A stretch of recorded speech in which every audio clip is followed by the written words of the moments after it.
कि आने वाले 5 साल में जो बहुत सारे जो बिहार के लोग जो अब ट्रेंड हैं देश भर में, बहुत सारे लोग आने वाले समय में यहाँ जो इंडस्ट्री आएगी वो लोग यहाँ भी काम करने के लिए रिवर्स माइग्रेशन होगा। ये संजय झा का बयान था और संजय झा के इस बयान के बाद बिहार की राजनीति में इन दिनों एक सवाल बार बार गूंज रहा है कि 20 साल की सत्ता के बाद आखिर बिहार से पलायन जैसे शब्द क्यों नहीं हमें हमारे कानों तक जाने से रुक रहा है, पलायन क्यों नहीं थम रहा है। सरकार उद्योग लगने के आंकड़े गिनाती है, जदयू नेता रोजगार और रिवर्स माइग्रेशन के दावे करते हैं, लेकिन जमीनी हकीकत और सरकारी आंकड़ों में फासला दिखता है। आइए आज आपको इसका पूरा गणित हम आपको समझाएंगे। तो शुरू करते हैं बिहार के मुख्यमंत्री, पूर्व मुख्यमंत्री रहे नीतीश कुमार, जिन्होंने खुद सोशल मीडिया पर अपनी सरकार का रिपोर्ट कार्ड पेश किया था।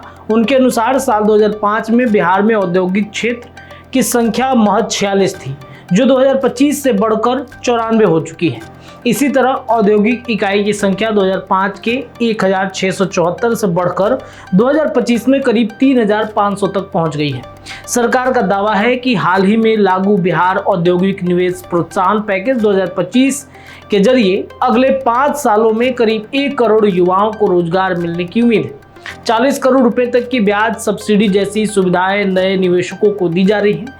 सवाल ये है कि 20 साल में उद्योग की संख्या दुगुनी हुई, इकाइयां दुगुनी हुई, तो फिर बिहार में लाखों मजदूर, कारीगर और पढ़े लिखे युवा आज भी दिल्ली, पंजाब, गुजरात, महाराष्ट्र और सूरत जैसे शहर में मजदूरी और नौकरी क्यों तलाश रहे हैं। यही वो गैप है जिस पर विपक्ष लगातार सवाल उठाता है। सरकार ने जिन बड़े बड़े निवेश समझौतों यानी MOU का ऐलान किया है, उनमें से कितने वाकई जमीन पर उतरे हैं, यह सवाल खुद विपक्ष के नेता तेजस्वी यादव बार बार उठाते रहे हैं।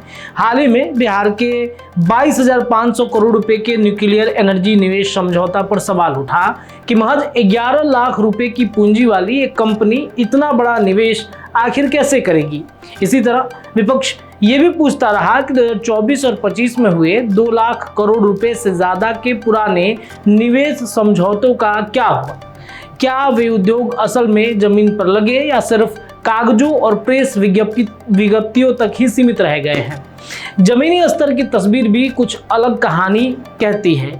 बिहार औद्योगिक क्षेत्र विकास प्राधिकरण यानी बियाडा के आंकड़ों के मुताबिक बीते समय में करीब 32 उद्यमियों ने वह जमीन सरकार को लौटा दी जो उन्होंने कारखाना लगाने के लिए तो ली थी, लेकिन किन्हीं कारणों से वहां उत्पादन शुरू ही नहीं कर पाए। यानी कागज पर भूमि आवंटन हुआ, उद्घाटन की तस्वीरें भी खींची गई, लेकिन प्लांट कभी चला ही नहीं। हल्दीराम जैसे बड़ी कंपनियों को पटना के पास बिल्टा में जमीन जरूर मिली, लेकिन ऐसे बड़े और चर्चित उदाहरण गिनती के हैं। सवाल ये उठता है कि सरकार जिन सैकड़ों उद्योगों इकाइयों के आंकड़े गिनाती है, उनमें से कितनी वाकई पूरी क्षमता से चलती रही, किस जिले में कितनी असली रोजगार दे रही है और कितनी सिर्फ रजिस्ट्रेशन या भूमि आवंटन के स्तर पर ही अटकी है। इसका जिलावार सत्यापित आंकड़ा आज तक सार्वजनिक रूप से सामने नहीं आया। एनडीए हमेशा से लालू राबड़ी शासनकाल 1990 से 2005 को जंगल राज कहकर उस दौर में कानून व्यवस्था की बदहाली और उद्योग के पलायन को जोड़ता रहा, लेकिन नेशनल क्राइम ब्यूरो यानी NCRB ने अपने आंकड़े बताए हैं कि 2001 से 2022 तक यानी नीतीश राज के करीब करीब पूरे दौर को मिलाकर बिहार में 71,000 से ज्यादा हत्याएं दर्ज हुई हैं। 2005 में नीतीश कुमार के मुख्यमंत्री बनने के शुरुआती वर्षों में हत्या में कमी जरूर आई, लेकिन 2012 में यह आंकड़ा फिर 3,566 तक पहुंच गया।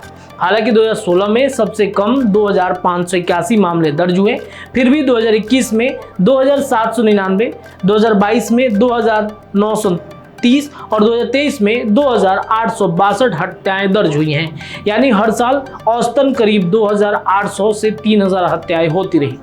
इनसे में भी सबसे ज़्यादा चिंताजनक पहलू है कि व्यापारियों और कारोबारियों की हत्याएं। एनसीआरबी के 2022 के आंकड़ों के अनुसार बिहार में करीब 65% हत्याएं संपत्ति विवाद या व्यापारिक रंजिश से जुड़ी हुई। सिर्फ 2025 के मध्य के 6 महीनों में ही बिहार के करीब 9 बड़े कारोबारी की हत्या हो चुकी, जिनमें पटना के चर्चित व्यापारी गोपाल खेमका और बालू कारोबारी रमाकांत यादव जैसे नाम शामिल हैं। अकेले पटना जिले में जनवरी से जून 2025 के बीच 175 हत्याएं हुई, यानी औसतन हर 25 घंटे में एक हत्या। यहीं पर वो सवाल खड़ा होता है कि जो एनडीए और खासकर जेडीयू नेताओं से बार बार ये पूछा जाना चाहिए कि अगर लालू राबड़ी राज को जंगल राज कहकर उसमें उद्योग के न आने और अपराध का हवाला दिया जाता रहा, तो आज 20 साल बाद जब सरकार खुद उद्योग और निवेश के बड़े बड़े दावे कर रही है, तब भी लगातार हो रही व्यापारिक की हत्याएं और हर महीने सैकड़ों हत्या के मामले आखिर किस राज की निशानी है? क्या सिर्फ सत्ता बदलने या सरकार का चेहरा बदलने भर से कानून व्यवस्था और औद्योगिक माहौल पर भरोसा कायम हो सकता है? अगर जमीनी हकीकत अब भी वैसी ही डरावनी बनी हुई है, तो बिहार में सरकारी नौकरियों को लेकर के भी एक विवाद लंबे समय से चलता आ रहा है, डोमिसाइल नीति का। पिछले साल छात्रों का एक बड़ा आंदोलन इसी मुद्दे पर खड़ा हुआ था, जिसका नारा था वोट दे बिहारी और नौकरी ले बारी। ये नहीं चलेगा। दबाव में आकर सरकार ने स्कूलों में लाइब्रेरियन, क्लर्क जैसे कुल 15,000 पदों पर डोमिसाइल नीति लागू की, जिनमें सिर्फ बिहार से मैट्रिक इंटर पास अभ्यर्थी ही आवेदन कर सकते हैं। लेकिन गौर करने वाली बात यह है कि यह नीति सभी सरकारी भर्तियों पर लागू नहीं है। आज भी करीब 15.6% सीटों पर बिहार के बाहर के अभ्यर्थी आवेदन कर सकते हैं। इसका असर हाल की शिक्षक भर्तियों में भी दिखा, जैसे बीपीएससी टीआरई की परीक्षाएं, जिसमें शिक्षक भर्ती प्रक्रिया में गड़बड़ी की शिकायतें लगातार मिलती रही, जिसमें एक रिपोर्ट में ये सामने आया कि ओडिशा और उत्तर प्रदेश जैसे दूसरे राज्यों के अभ्यर्थियों को बिहार के आवासीय आरक्षित कोटे का फायदा मिलने की बात कही। यानी जो सीटें बिहार के स्थानीय और खासकर आरक्षित वर्गों के युवाओं के लिए तय थी, उस पर भी बाहरी राज्यों के उम्मीदवारों की नियुक्ति हो गई। इस मामले की जांच अभी चल रही है। इसमें ये सवाल और गहरा हो गया है कि जब राज्य में बेरोजगारी पहले से ही बड़ा मुद्दा है, तो सरकारी नौकरियों में बाहरी राज्यों के लोगों को कितनी जगह दी जा रही है, इसका पूरा और पारदर्शी आंकड़ा जनता के सामने क्यों नहीं आता है। अब सवाल ये है कि बिहार सरकार द्वारा विधानसभा में पेश जाति आधारित सर्वे रिपोर्ट के अनुसार राज्य के करीब 75,78,699 लोग, यानी राज्य की कुल आबादी का करीब 3.5% रोजी रोटी के लिए दूसरे राज्यों में काम कर रहे हैं। यह सिर्फ वह आंकड़ा है जो सरकार के अपने सर्वे में दर्ज हुआ है, जबकि मौसमी और अस्थायी पलायन करने वाले मजदूरों की तादाद इससे कई ज्यादा है। हर साल छठ पूजा के दौरान पटना जंक्शन या दूसरे जिलों के रेलवे स्टेशनों पर उमड़ने वाली भीड़ इस पलायन की सबसे जीवंत तस्वीर पेश करती है। लाखों की तादाद में लोग महीने बाद अपने घर लौटते हैं और पर्व खत्म होते ही फिर उसी रफ्तार से वापस प्रदेश लौट जाते हैं। जेडीयू के राष्ट्रीय कार्यकारी अध्यक्ष संजय झा, जो बीते 2 दशकों से ज़्यादा समय से नीतीश कुमार के साथ बने हुए हैं, इस मुद्दे पर पार्टी का सबसे प्रमुख चेहरा माने जाते रहे हैं।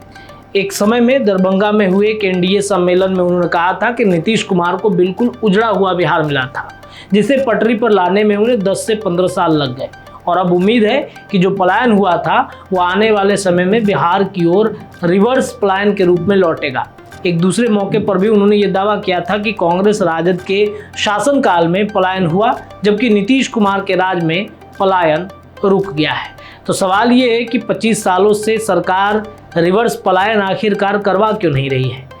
यहीं पर एक बड़ा विरोधाभास खड़ा होता है कि जिस पर संजय झा से सीधा सवाल पूछा जाना चाहिए कि अगर उनके ही दावे के मुताबिक पलायन रुक चुका, तो फिर रिवर्स पलायन अब तक शुरू क्यों नहीं हुआ और भविष्य में होने की बात क्यों बार बार कही जाती है। संजय झा, जो खुद बीते 20-25 साल से नीतीश कुमार के साथ राजनीति में सक्रिय हैं और सरकार के करीबी रणनीतिकारों में गिने जाते हैं, ऐसे में यह पूछा जाना लाजमी है कि 2 दशकों से ज़्यादा समय बीत जाने के बाद भी अगर रिवर्स माइग्रेशन अभी भी भविष्य की बात है, तो फिर वो ठोस समय सीमा क्या है जब बिहार से गए लाखों मजदूर, कामगार और पढ़े लिखे युवा सच में अस्थायी रूप से घर लौटेंगे। क्या यह सिर्फ चुनावी मौक़ों पर दोहराए जाने वाला जुमला भर है, या इसके पीछे कोई ठोस नीति, समयबद्ध लक्ष्य भी तय होना चाहिए। बिहार सरकार के अपने आंकड़े औद्योगिक विकास की एक तस्वीर दिखाते हैं, लेकिन पलायन के आंकड़े और हर साल लौट जाने वाले मजदूरों की भीड़ की एक अलग सच्चाई बयां करती है। जब तक सरकार पलायन और रिवर्स माइग्रेशन का साफ, पारदर्शी और सत्यापित आंकड़ा जनता के सामने नहीं रखती, तब तक संजय झा जैसे नेताओं के दावे सिर्फ राजनीतिक बयानबाजी और जमीनी हकीकत के बीच झूलते रहेंगे। असली सवाल यही है कि बिहार के अपने बच्चे कब, किस साल अपने ही राज्य में सम्मानजनक रोजगार पाकर अस्थायी रूप से लौटेंगे।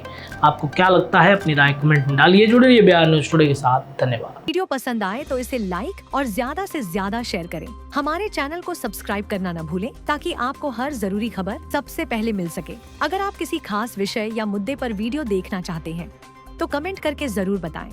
आपकी राय हमारे लिए बेहद अहम है।